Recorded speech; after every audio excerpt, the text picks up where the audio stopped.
Welcome back to the corner of Whimsy and Bliss. We're on a roll today. We finally got a little bit of some momentum. We got a break in the rain. It's still a little overcast, a little cloudy, so we're going to try and get some things done while we can. That's partly why it's taking so long to get everything going, is because we've just had so much rain, either extreme rain or extreme heat. But we have a clear enough day that we can do some things. What you see here, which this is a temporary solution for, midsummer season, midsummer growing. This entire space, basically from the span of the three whiskey barrels forward to where these grow bags are, will eventually be our greenhouse. But we're going to wait until it cools off so that we can hire someone to build it. They'll be a little bit more comfortable. They'll be able to stay on task and get it done within a reasonable amount of time. Because typically, when you have someone come and build it, they charge by the hour. When it's extreme heat, they're going to need to take more breaks. They're going to need to get out the sun. So that would cost us more money. So we're going to wait. But anyway, what you see here, we're going to cover this little space up with mulch so it looks a little bit neater. But these are the 60-gallon lined grow bags through Epic Gardening. So inside, I believe these are about 15 to 17 inches tall. And the top half of them, the top 2/3 rather, is lined so that the very bottom is unlined. But they are super thick, nice quality.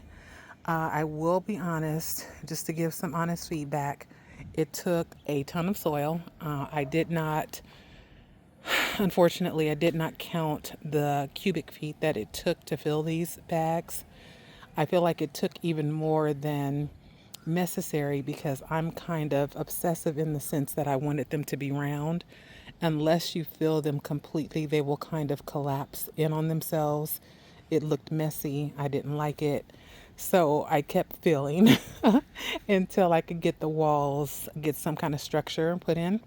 So what we're going to do now, we're going to plant up these super leggy melon seeds.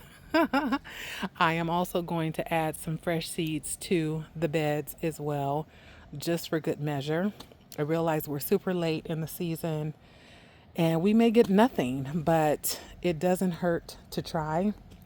Now, these particular seeds, they are watermelon seeds that one of my cousins has been growing for a number of years.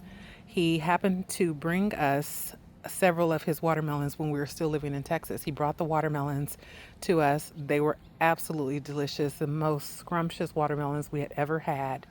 So we saved the seeds. This was back in 2021. We saved those seeds. It is now 2025. The seeds sprouted. They're strong. They're doing well. Unfortunately, it took me too long to get them planted, so they did get leggy. What I'm going to do as a solution, hopefully, is I'm just going to bury them deeper. And then, of course, the bed has been amended with, it's a really rich, well-draining soil composition. So there's some sand, vermiculite, perlite, there's earthworm castings, there's mushroom compost, there is composted cow manure, and then the main growing material is coconut coir. So I'm thinking it's going to have everything that it needs. I will also go back and add some organic fertilizer, most likely something from Espoma. Unfortunately, because our soil had to be bagged, we could not get, the quality bulk deliveries or whatnot. And of course, to fill a bag like this with, a premium soil blend would be astronomically expensive, and that just wasn't in my budget. So we mixed it all up. We're gonna, pray that it all works. Seeds are gonna do what seeds are gonna do when you introduce them to a growing medium, sun, and water. They're gonna grow. So, yeah, so we're gonna plant these babies up. We're gonna plant a few extra seeds just for good measure. We will, in this space, add some more cardboard, some more, like I said, wood mulch, and add 2 more beds like this. Those beds will have pumpkins, possibly cantaloupes. Yeah, we're going to just try and get these things in that need roughly about 100 days and see what we can do. We have about 115 days left in our growing season before our first frost. So wish us luck. More to come from the corner of Whimsy and Bliss.